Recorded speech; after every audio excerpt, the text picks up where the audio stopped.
Danny Thomas was born Muzyad Yaqoob on January 6, 1914, in Deerfield, Michigan.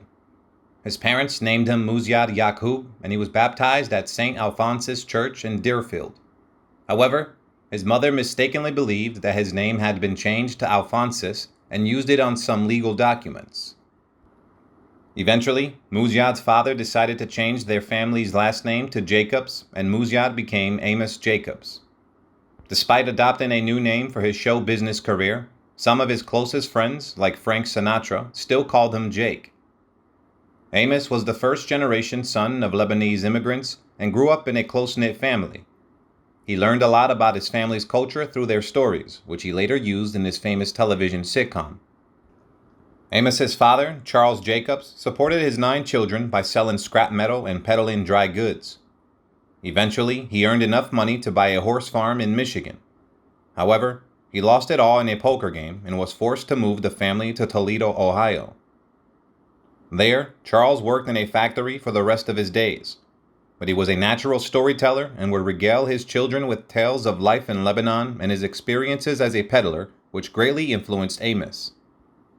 Danny Thomas lived in different ethnic communities and developed an extraordinary talent for mimicking accents, including Yiddish, Irish, and Lebanese. He was particularly close to his uncle Tony Simon and Aunt Julia and frequently lived with them, following them to different locations until he was 15. Watching various comedians perform, Danny realized that making people laugh could be a career.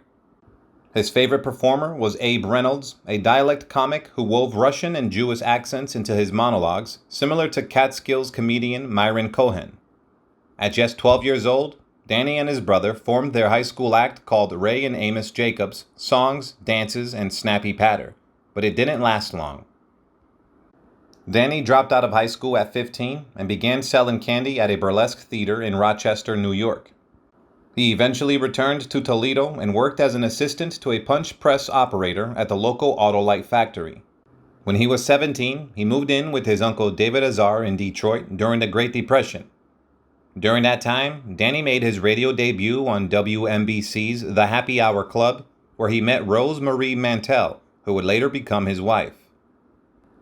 He often appeared at amateur night, hoping to catch his big break. After many unsuccessful attempts, he finally landed a paying gig at a local beer garden. He was paid $2 per night to perform for the patrons who drank 3.2 beer and near beer. The young man enjoyed telling his ethnic stories and singing ethnic songs, and he quickly became a hit with the audience. He was eventually offered MC jobs, small dramatic parts on radio, and commercials. The young man's success was short-lived when he and his wife had a new baby, a girl who would later become a star of her own. The nature of show business bookings made it difficult for the young entertainer to support his family. His wife pleaded with him to quit performing and start a grocery business. One day, Thomas prayed to St. Jude Thaddeus asking for guidance. He swore that if he became successful in show business, he would build a shrine to the forgotten apostle. His prayers seemed to be answered when he relocated to Chicago in 1940. He was a master of several dialects and a fair celebrity impressionist, and he began to score work as a character actor on several network radio programs and in commercials. However, employment was not steady. Despite feeling that performing in saloons was beneath him, he took a booking at the 5100 Club, a former Studebaker automobile agency. To avoid being recognized by his hometown friends, he combined his brothers' names and took on the stage name Danny Thomas. With a fresh approach to comedy that included personal observations, he became a hit with audiences, performing under aliases like the Jack Story, Crotchety Cowhound, and Ode to a Wailing Syrian. His success caught the attention of powerful agent Abe Lastfogel of the William Morris Agency. Lastfogel recognized Thomas's potential and asked him to tone down some of the ethnic material in his act. With his guidance, Thomas landed gigs at high-end venues like the Chez Paris in Chicago, La Martinique in New York, the Sands Hotel in Las Vegas, and even the Radio City Music Hall. In 1944, Lastfogel secured a role for Thomas as Jerry Dingle, the postman on Fanny Brice's Columbia Broadcasting System radio show, The Baby Snooks Show. The agent's savvy negotiating skills also led to movie contracts with major studios like MGM, Warner Brothers, and Columbia Pictures for the rising star. Danny Thomas continued to pursue his career in entertainment, making 5 films between 1947 and 1951. His most notable role was in the Gus Kahn biopic I'll See You in My Dreams with Doris Day, as well as a remake of Al Jolson's first talkie, The Jazz Singer. Despite the box office success of most of his films, Thomas was turned down by all 3 studios as a long-term prospect because he refused to get a nose job. While still performing in nightclubs and theaters, Thomas made his first television appearance as one of the hosts of the National Broadcasting Company's 4-Star Revue. However, the fast-paced sketches, jugglers, and dance acts didn't allow him to develop a story slowly as he did in clubs. He preferred to draw the audience in before interjecting a surprising punchline, which he called a triacle cutter. After a year, Thomas decided to leave 4-Star Revue, which eventually evolved into the Colgate Comedy Hour. He then spent another year back in the clubs before singing with the upstart American Broadcasting Company network to do a sitcom. The show was created by writer Mel Shavelson and is based on one of Thomas's family stories. While he was on the road, his 2 young daughters slept with their mother. When he came home, the daughters were sent back to their room to make room for Daddy. Danny's warm-hearted blend of comedy and variety was brought to life in the hit sitcom Make Room for Daddy. The show followed the trials and tribulations of Danny Williams, a successful entertainer who tried to balance his career and family life. Despite American Broadcasting Company having far fewer affiliates than other major networks, the show was an instant hit and won the Emmy for Best New Show.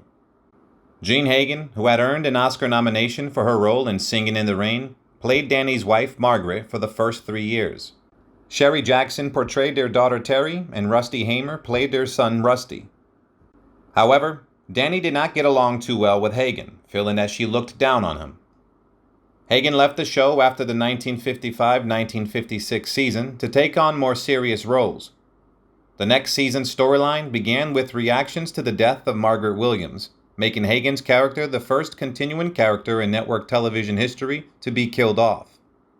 Although she worked steadily, Hagen's solo career never really regained momentum, and she retired due to ill health in 1964. Danny Thomas's final season on American Broadcasting Company saw his character, a widower, meet a widowed nurse named Kathy O'Hara, played by the red-headed actress Marjorie Lord. Her warm yet perky character worked perfectly off of Thomas's slow burn-in character, and when he moved the show to Columbia Broadcasting System, she became his character's wife. The show took over the departing I Love Lucy time slot and became a perennial top 10 ratings hit until Thomas voluntarily retired from the show in 1964. During his career, Thomas's powerful agent, Abe Lasfogel of the William Morris Agency, set him up with his own production company, Danny Thomas Productions. In addition to his show, the comedian's company oversaw the first rural sitcom, The Real McCoys, starring Walter Brennan and Richard Crenna. The show ran for 8 seasons on both American Broadcasting Company and Columbia Broadcasting System. Before the 1960 launch of the enduringly successful Andy Griffith Show, Thomas also debuted popular comedian actor Andy Griffith as Sheriff Andy Taylor on his program. The Dick Van Dyke Show, another of television's finest situation comedies that were about working in show business while attempting to have a normal family life, was produced by Thomas's firm. As Danny Thomas's career continued, he appeared as a guest on many television shows, including his daughter Marlo's series, That Girl. He also starred in a series of specials before hosting the Danny Thomas Hour, a 1-hour-long variety and drama series for the National Broadcasting Company in 1968. Thomas's last television series was the 1986 sitcom One Big Happy Family, in which he played an ex-vaudevillain raising his late brother's children. Even though he was no longer a major television star, Thomas continued to perform to sold-out crowds at nightclubs and toured with fellow television icons Milton Berle and Sid Caesar in a live show called The Legends of Comedy. Despite the demands of his career, Thomas never wavered from his commitment to build a shrine to St. Jude. In collaboration with his agent, Thomas began raising money for the St. Jude's Children's Research Hospital in Memphis, Tennessee during the early 1950s. The hospital was designed to provide medical care to children regardless of their ability to pay, and it remains an important institution today. In 1962, St. Jude's Children's Research Hospital opened its doors thanks to Danny Thomas's efforts. The comedian did not stop there, publicizing the hospital, enlisting show business's biggest names for yearly Shower of Stars benefits, and educating the public on the hospital's progress in treating childhood leukemia and Hodgkin's disease. He also personally donated money, such as the proceeds from his Maxwell House coffee commercials and the sale of his share of the Miami Dolphins football team. For his many efforts, Thomas was recognized with numerous awards, honorary doctorates, and a Nobel Peace Prize nomination in 1980. However, the Congressional Medal of Honor meant the most to him. It was presented to him by his old friend, President Ronald Reagan, on April 16, 1985. Sadly, on February 6, 1991, Danny Thomas passed away from a heart attack at the age of 79. Nonetheless, his legacy lives on at St. Jude's Children's Research Hospital, which has helped countless children receive hospital care regardless of their ability to pay. Goodbye, and rest in peace, Danny Thomas.